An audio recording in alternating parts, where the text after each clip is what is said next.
Aşıklar şehri Venedik'e hoş geldiniz.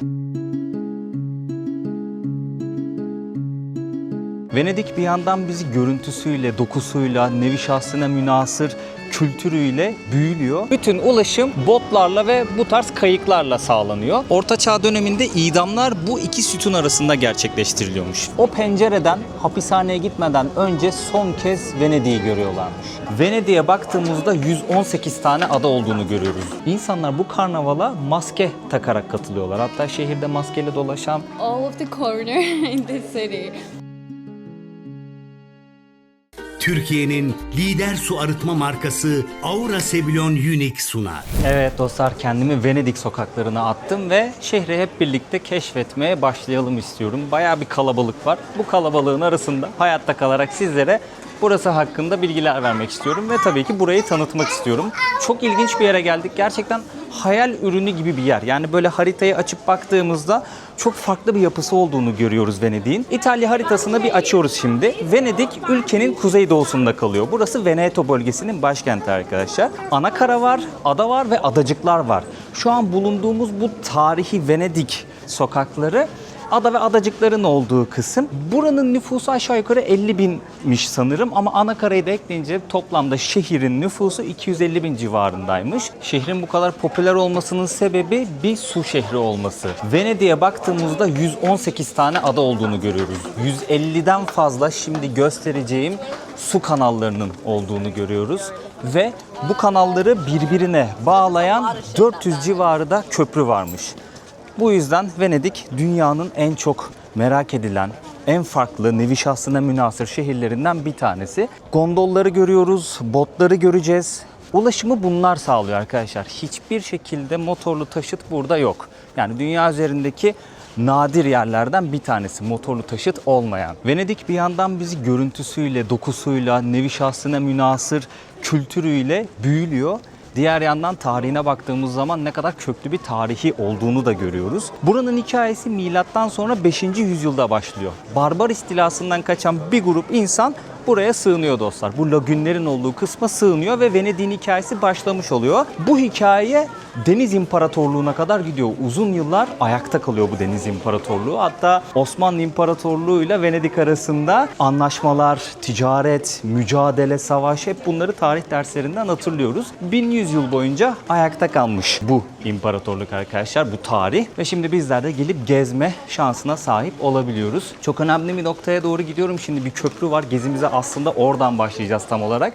Ara sokaklarda oraya doğru yürüyorum arkadaşlar. Bu arada gezilerimi destekleyen Türkiye'nin lider su arıtma markası İhlas Aura Sebilon'a desteklerinden dolayı da teşekkür etmek istiyorum.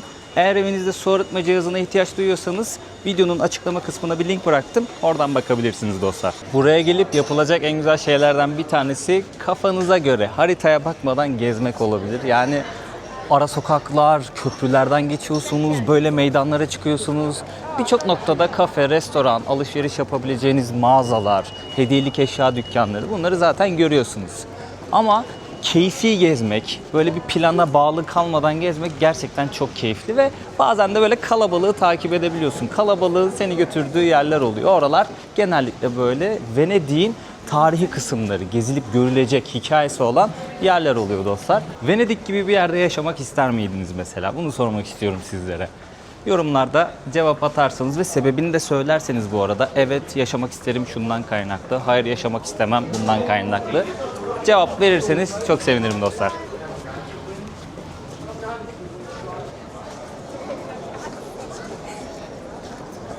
Fark ettiyseniz turist kalabalığı burada biraz daha arttı. Neden? Çünkü tarihi Rialto Köprüsü'nün basamaklarındayız dostlar. Burası Venedik'in en eski, en büyük köprüsü ve en önemli köprüsü. İlk olarak duba şeklinde yapıyorlar bu köprüyü. Büyük kanalın üzerindeyiz bu arada. Şimdi onun da manzarasına bakacağız. Duba köprü yapıyorlar. Daha sonrasında ahşap köprü yapıyorlar ama bunlar dayanıksız olduğu için taş köprüye geçiyorlar. Şu an taş kemerli Rialto Köprüsü'nün üzerindeyiz. Oldukça önemli bir yer burası Venedik için.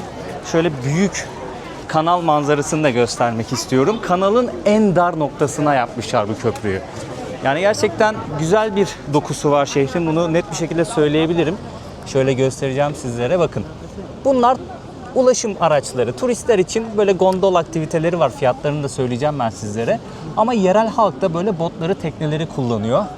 Şöyle evleri de bir yandan göstermek istiyorum sizlere. Evlerin inşası hakkında da birazcık araştırma yaptım. Onun da detaylarını vermek istiyorum. Bu köprünün üzerinde bir sürü böyle dükkanlar vesaireler var. Kalabalığı da görüyorsunuz. Bu noktada çok dikkatli olun. Hatta İtalya'ya geldiğinizde kalabalık yerlerde ekstra bir dikkatli olmanız gerekiyor. Bunun sebebi de cepçiler dostlar. Birçok noktada sizi hırsızlık konusunda uyarıyorlar. Bizler belki fark etmiyoruz ama etrafımızda cepçiler var. Ve bunlar yalnız değiller. Kalabalık gruplar halinde dolaşıyorlar. Birden böyle sizin etrafınızı sanıyorlar. Siz zannediyorsunuz ki ben böyle turist kalabalığının içerisinde geziyorum. Hayır. O insanlar ne yapıyor? Sizin böyle çantanızı hiç böyle size fark ettirmeden açıyorlar. Çünkü bir hengame yaratıyorlar. Cebinizdeki telefonunuzu, cüzdanınızı, paranızı almaya çalışıyorlar. Cepçilere dikkat edin, hırsızlara dikkat edin ki zaten her şehirde birçok noktada, duvarlarda, birçok yerde böyle stickerlar yapıştırmışlar. Uyarı stickerları. Cepçilere dikkat edin diyor o stickerlarda. Ben vatandaşlık görevimi yerine getiriyorum. Sizleri uyarmak istiyorum. Buraya zaten bin bir zorlukta geliyorsunuz. Pahalı ülkeler, Avrupa gerçekten pahalı. Para biriktiriyorsunuz. Geliyorsunuz, canınız yanmasın yani. Bu uyarıyı yapmak istiyorum. Güneş biraz karşıdan parlıyor ama kanalın diğer tarafı. Burası bayağı bir canlı, şöyle göstereyim sizlere. Bugün İtalya'daki 9. günüm dostlar. İtalya'ya gelmeden önce Esimoyo'dan 10 GB'lık bir internet paketi yapmıştım. Hatırlayanlarınız vardır. Gelin şimdi ne kadar kaldığına birlikte bakalım. 9 günde aşağı yukarı 9 GB internet kullanmışım. Kalan veri 913 MB yazıyor. Peki Burak'cığım çok güzel anlatıyorsun ama biz nasıl kullanabiliriz Esimoyo'yu dediğinizi duyar gibiyim. Şimdi hemen telefonunuzu alıyorsunuz. Esimoyo uygulamasını açıklamaya bıraktığım linkten indiriyorsunuz. Daha sonrasında kayıt oluyorsunuz ve 190'dan fazla ülkede internette hızlı ve güvenli bir şekilde Esimoyo ile ulaşabiliyorsunuz. Şimdi uygulamayı açtınız. Burası ana sayfa arkadaşlar. Eğer benim gibi gideceğiniz ülkede paket yapmak istiyorsanız gideceğiniz ülkeyi mağazada bulabilirsiniz. Mağaza kısmını açıyorsunuz. Gideceğiniz ülkeyi buluyorsunuz. Burada kaç GB internet ne kadara satılıyor bunu görebilirsiniz ve buradan satın alabilirsiniz. Limitsiz günlük internetler var. Yine buradan bakabilirsiniz. Bakiye yüklemek istiyorsanız şurada yükle kısmı var. Oradan bakiye yükleyebilirsiniz ve kullandığınız internet kadar ücret ödeyebilirsiniz. Bunun dışında mağazada şöyle bölgeler kısmı var. Mesela Avrupa bölgesini gezeceksiniz. Avrupa paketi var. Balkan bölgesini gezeceksiniz. Balkanlar paketi var. Bir sürü bölgesel paketler var arkadaşlar. Siz farklı kıtalara ayak basacaksınız. Burada global seçenekler de var. Global pakette satın alabilirsiniz. Gördüğünüz gibi bunlar çok kolay ve hızlı halledebileceğiniz işlemler. Ama benim en sevdiğim özellik OneSIM özelliği arkadaşlar. Esimoyo'daki OneSIM özelliği sayesinde sadece bir kere kurulum yapmamız yeterli. Biz hangi ülkeye gidersek gidelim uçak modundan telefonumuzu çıkarıp internetimizi açtığımızda Esimoyo bizi o ülkedeki en iyi operatöre otomatik olarak bağlıyor. Esimoyo uygulamasını ilk kez kullanacak olanlar için Burak 100 kodumuz var. %100 ek bakiye kazanabiliyorsunuz bu kodu girdiğinizde. 50 dolara kadar geçerli. 50 dolara kadar yükleme yaptığınızda Esimoyo size %100 ek bakiye veriyor. Mesela 50 dolar mı yüklediniz? 50 dolar da Esimoyo veriyor. Oluyor size 100 dolar arkadaşlar. Telefonunuzun eSIM'i destekleyip desteklemediğini lütfen kontrol edin. Herhangi bir sıkıntı yaşamanızı istemem bu konuda. Esimoyo'da çok güzel kampanyalar da oluyor bu arada. Onları da ana sayfadan takip edebilirsiniz. Mesela Avrupa paketlerinde %10 indirim var şu an. Buraya gelecek olanlar bunu değerlendirebilir dostlar. Ben seyahatlerimde gerçekten sürekli kullanıyorum. Bunu gönül rahatlığıyla sizlere önerebiliyorum. Esimoyo'yu da beni desteklediği için teşekkür ediyorum dostlar. Gezmeye devam edelim. Venedik'te şahane bir sandviçi keşfettim arkadaşlar. Burası. Bakın burayı kaydedin. Gerçekten hoşunuza gidecektir. Şöyle içeriği de göstermek istiyorum sizlere. Ekranda menüyü görüyorsunuz. Oradan dilediğiniz sandviçleri alabiliyorsunuz. Burada şarap marap bir şeyler de var. Normal içecekler de var. Orada alıyorsunuz. Bu uyarıya da dikkat edin ama. Bu arkadaşlarımız sizin ekmeklerinizi, sandviçlerinizi çalabiliyorlarmış. Birçok dükkanda böyle uyarı var. Güzel de bir mizah yapmışlar. Aha da bu arkadaşlar. Şöyle göstereyim. Ne yapıyorsunuz lan? İyi misiniz? Acıktınız mı? Ben vejetaryen seçeneğinden gidiyorum dostlar. Domates var, mozzarella var. Fesleğen koyuyorlar. Ondan sonra zeytinyağı döküyor. Kekik atıyor. Gayet lezzetli. Ben geldiğim ilk gün, ilk saat keşfetmiştim burayı. Videoda da sizlere göstermek istedim. Ekmeği de ısıtıyorlar. Gayet güzel oluyor arkadaşlar. İçi de bol bu arada. İçi de bol. Fiyatı ne kadardı bunun? 9 euroydu galiba. Gel. Neredesin? Neredesiniz? Gel.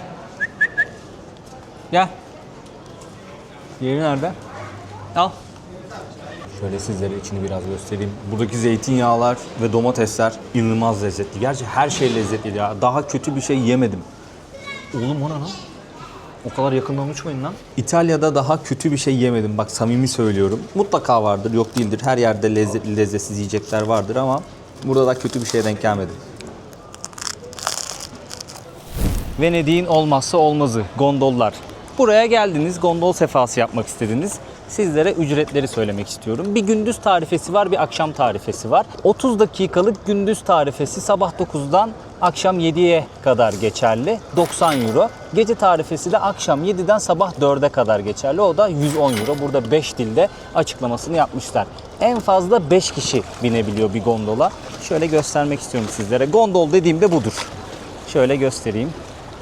Mesela karşıda bir tane abimiz, hatta şurada da birçok noktada olduğu gibi turistleri Venedik şehrinde gezdiriyorlar. Buralara oturuyorsunuz ve kanallarda gezerken şehrin tadını çıkarıyorsunuz. Burası bir su şehri. Videonun başında da söylediğim gibi burada motorlu taşıt yok.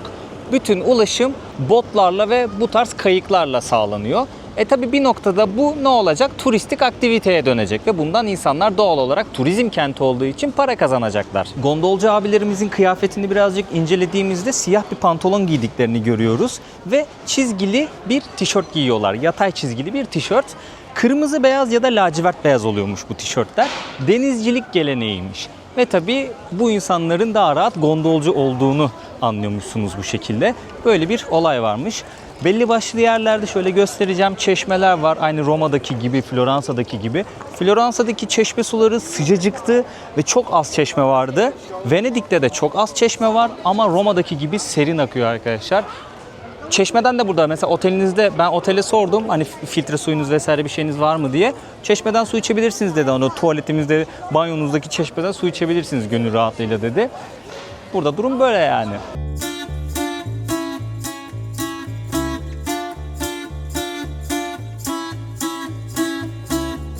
Sabah 7.30'dan öğlen 3'e kadar burada balık marketini ziyaret edebiliyorsunuz.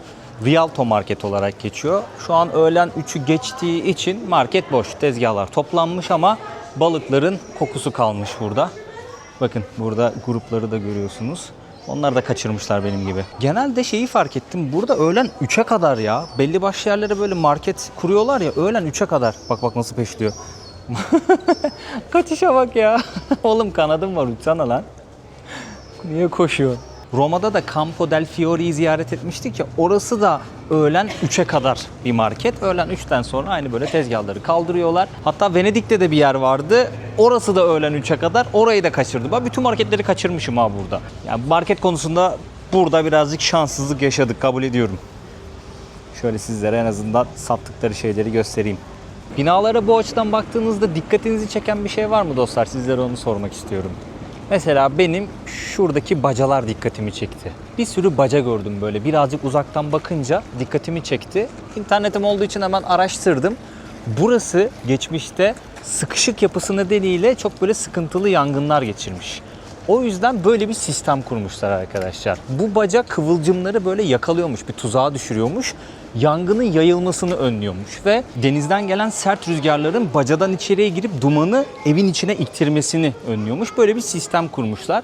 Tabii ki bu zamanla yaşadıkları kötü olaylar böyle bir soruna çözüm üretme konusunda bu insanlara ilham olmuş ve böyle bir çözüm üretmişler. Bu çözümün işlediğini görünce de buradaki evlerin çatısına bu sistemi yapmışlar. Gayet de güzel yapmışlar. Hem estetik duruyor, güzel duruyor yani farklı şekillerde. Tek bir şekilde değil, farklı şekillerde olduğunu görüyorsunuz ve gerçekten estetik duruyor. Binanın o yapısını bozmuyor, görünürlüğü bozmuyor. Göze hoş geliyor.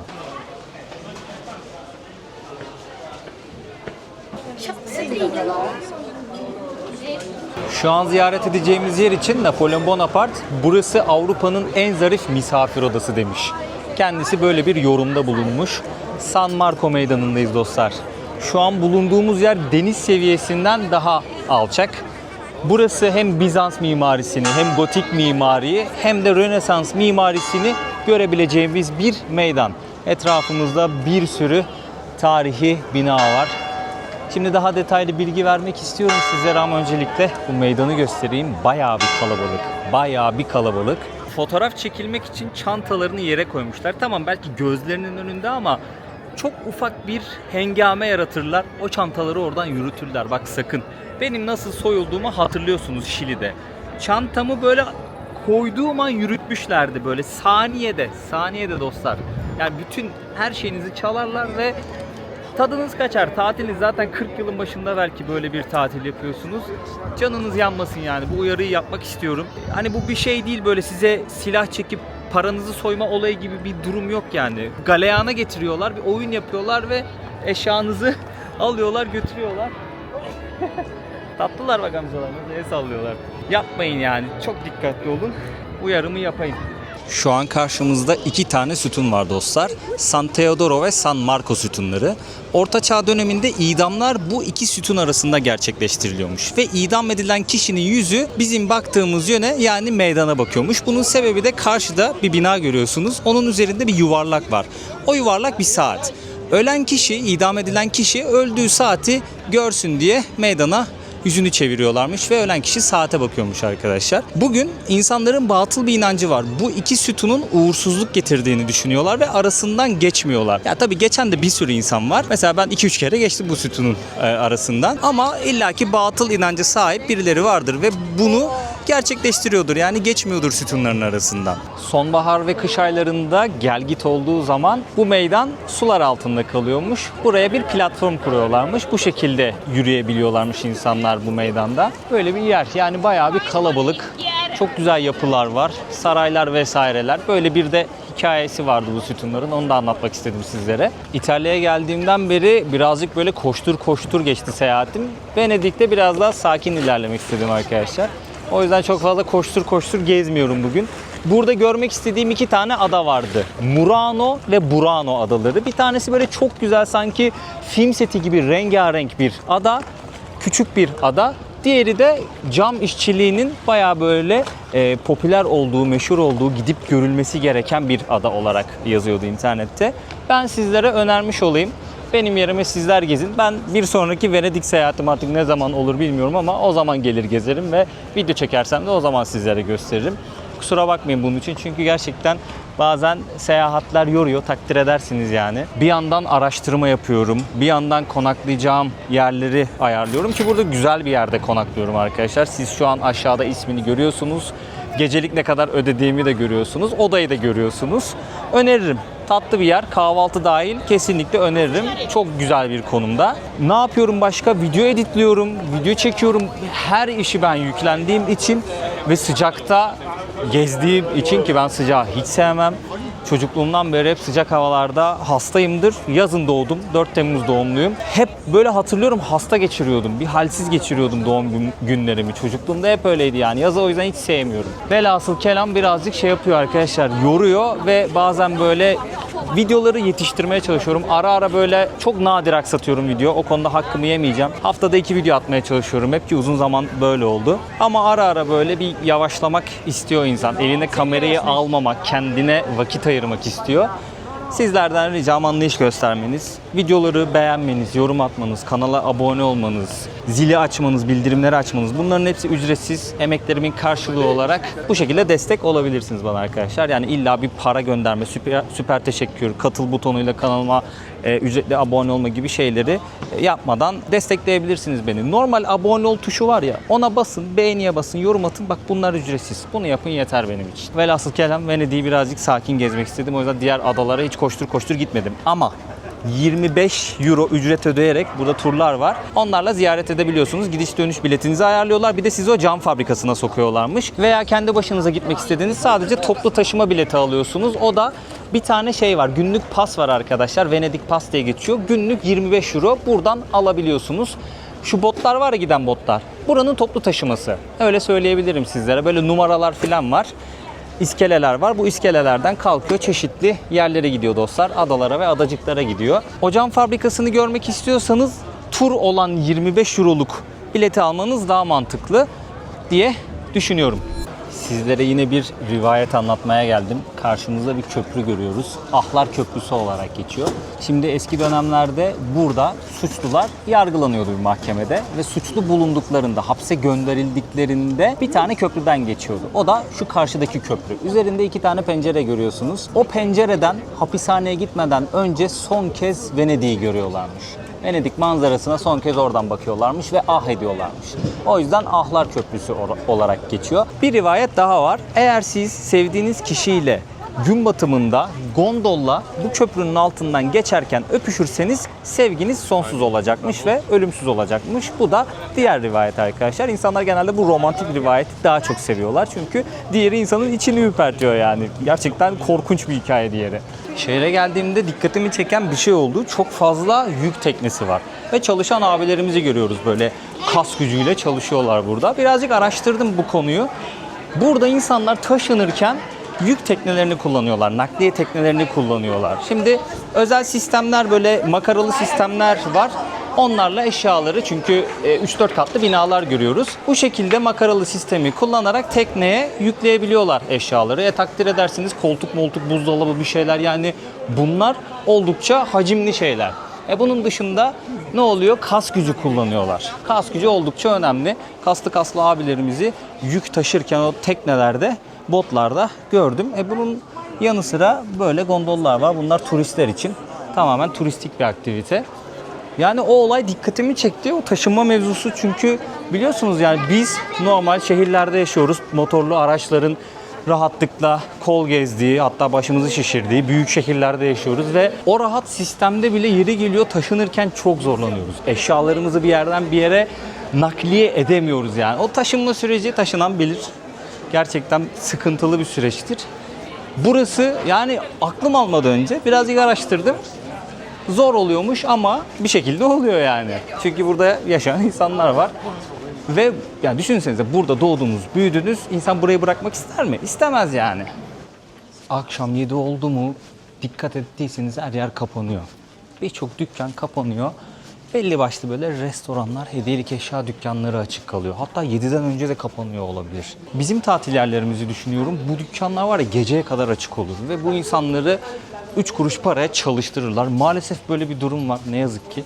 Yani burada çok mu yüksek para alıyorlar? Almıyorlardır ama çok da düşük para alacaklarını sanmıyorum açıkçası. Her sene kış mevsiminde, genellikle Şubat ayında 2 hafta boyunca Venedik Karnavalı düzenleniyormuş. Bu karnavala insanlar maskeyle katılıyormuş. Şu an buranın sizlere videosunu rahatça çekebiliyorum çünkü dükkan kapalı. Normalde fotoğraf ve video çekmek yasak diye böyle uyarı asıyorlar. Ben göstermek istiyorum ama sizlere. İnsanlar bu karnavala maske takarak katılıyorlar. Hatta şehirde maskeyle dolaşan birkaç grup gördüm. Onların da böyle videosunu çektim. Kusura bakmasınlar. Bu karnavala insanlar maskeyle katılıyormuş. Bunun birkaç tane sebebi varmış. Bu sebeplerden biri, maskeyi taktığınız zaman sizin kim olduğunuz görünmüyor. Rahatça, özgürce eğlenebiliyorsunuz. Ve hangi sınıfa ait olduğunuz da görünmüyor. Soylu musunuz? Sıradan bir vatandaş mısınız? Belli olmuyor. Yani insanlar sınıf ayrımından kurtulmuş oluyorlar eğlenceye katıldığında bu maskeyle, ki bence orada bir noktada biz aslında her ne kadar bu farkı ayırt edemesek de zenginler yine kendince bir kulp bulup bir şeyler uydurup kimin zengin, kimin soylu olduğunu anlıyorlardır diye düşünüyorum. Ve tabii bir veba salgını yaşanıyor Venedik'te. Bazı insanlar böyle işte yara bere vesaire bir şeyler olmuş yüzünde. Onu saklamak için de o maskeyi kullanıyorlarmış. Böyle bir durum var arkadaşlar. Hatta birçok hediyelik eşya dükkanında maske magneti satıldığını da görürsünüz. Bakın burada da böyle bir sürü maskeler var. Yani buraya kadar geliyorsanız ve bir koleksiyon yapıyorsanız maske güzel bir simge olabilir Venedik için. Gondol da keza öyle. Ya birçok şey var aslında. Almak istesen harbiden birçok şey var da. Neyse. Gezin siz. Yiyin için gezin. Boş ver. Burada da su var ama bayağı bir az akıyor. Bayağı cılız akıyor. Roma bu konuda çok iyiydi. Roma bu konuda harbiden çok iyiydi. Buradaki meydanda 2 tane aslan heykeli görüyoruz. Bayağı büyük ve geniş bir meydan. Şehrin her yeri tarih kokuyor ya. Binalar falan da çok eski, böyle aha yıkıldı yıkılacak diye bakıyorsunuz ama tabii onun bir restoresi çalışması, sağlamlaştırması yapılıyor. Sadece dışarıdan bize eski görünüyor.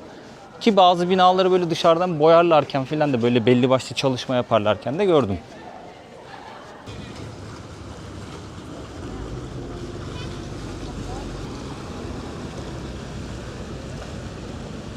Burada bir tane restoran var. Sizlere şöyle fiyatları göstermek istiyorum. Bu da Fransızca yazıyor. İngilizce menü bu. Arkadaşlar aşağı yukarı 15-20 euro arasına yemek yiyebiliyorsunuz gördüğüm kadarıyla. Şimdi burası nerede? Bak burada pizza fiyatları da var. Margarita 9 euro diyor. Tamam, güzel. Diğerleri de 15-16 euro civarı. Burada böyle menüler var. Günün menüsü var. 18 euroya, 20 euroya günün menüsünü de yiyebiliyorsunuz. İtalya yemek konusunda çok rahat edeceğiniz bir yer. Gerçekten lezzetli yemekleri var. Büyük kanalın hemen yanındayız. Buranın üzerindeki restoranlar genelde bir tık daha pahalı oluyor dostlar. Bunu söylemek istiyorum. Şu an saat 7'yi geçiyor, o yüzden insanlar ufak ufak restoranlara kaymış durumda. Afiyetle yemeklerini yiyorlar. Oğlum aklıma aldın lan, ne bağırıyorsun öyle? Bu kazıklardan yüzlerce görüyorsunuz dostlar Venedik'e geldiğinizde. Mühendislik harikası.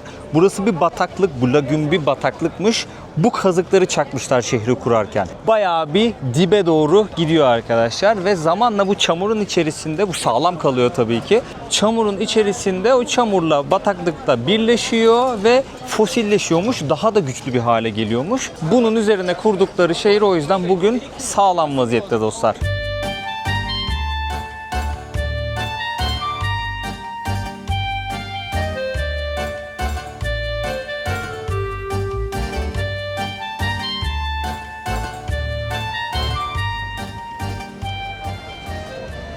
Venedik Santa Luis tren istasyonu hemen karşımızda kaldı. Burayı da sizlere göstermek istedim videoyu bitirmeden. Geldiğinizde ilk bu manzarayla karşılaşıyorsunuz. Hatta tren istasyonundan çıkıyorsunuz, ilk şu yapıyı görüyorsunuz. Yani şu karşıdaki yapıları görüyorsunuz. Bu büyük köprünün üzerinden Venedik'in iç kısımlarına doğru yürüyorsunuz dostlar. Gelinip görülür, bir tecrübe edilir. Dolu dolu 2 gün burada çok keyifle gezersiniz bence. Sadece biraz kalabalık yani. Sosyal medyada bunun çok büyük etkisi vardır diye düşünüyorum. Yani sosyal medyanın buranın kalabalık olmasına çok büyük etkisi vardır daha doğrusu. Cümleyi toparlayacak olursam. İnsanlar Venedik'e geldim demek için de geliyor olabilirler dünyanın birçok yerinde olduğu gibi. Bak burada bir dolandırıcılık mevzusu. Buna sakın inanmayın. Sakın inanmayın. Çünkü o çevredeki bütün kişiler, oynayanlar arkadaşları. Hepsi bir çete, bir grup. Yerdeki adam turistleri buraya çekmek için hızlıdan gösteri yapıyor. Bilerek böyle topun hangisinin altında olduğunu gösteriyor ki arkadaşları kazansın. İnsanlar da bak bu kolaymış, ben gideyim buradan 50-100 euro vurgun yapayım kafasında dalsın mevzuya. Ama ve lakin öyle olmuyor tabii ki. Ütülüyorsunuz. Saniyede 50 euro 100 euro kaybedebilirsiniz çünkü öyle oynuyorlar. Büyük paralarla oynuyorlar. Bunu söyleyeyim, anlatıyorum bunu videolarda gördükçe çünkü katılanlar görüyorum. Yapmayın. Hi guys. Dostlar, komşumuzu buldum. Sophie ile tanıştık. Dondurma aldık, şimdi sokaklarda yürüyoruz. Kendisi Gürcistan'dan, Batumlu. Yeah. How did you like Venice? Okay, that's amazing. It's my second time here, and I'm like, okay, I love all of these places, all of the corner in this city. And you've been Turkey, in Istanbul. I've been in Turkey, yeah. How was the experience? It was 3 years ago with my 2 colleagues, and we were exploring the cities, and everyone was smiling and trying their best. And I appreciate that, guys. Yeah, that's why I love Turkish people, and I have some friends from there. So yeah, you are one of those people. Thank you so from much. Today.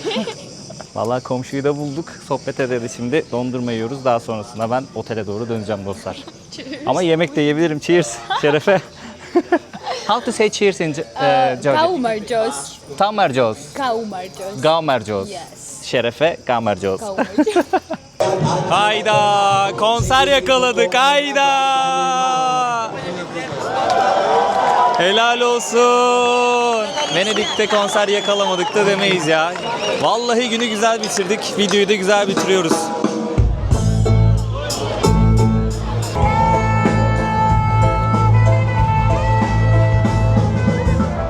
Dostlar, şimdi rastgele bir restorana oturdum. Bugün yemek yemedik ya. Bir tane sandviç yedik, bir dondurma yedik, yemek yemedik. Oturur oturmaz hemen şöyle ekmek geldi.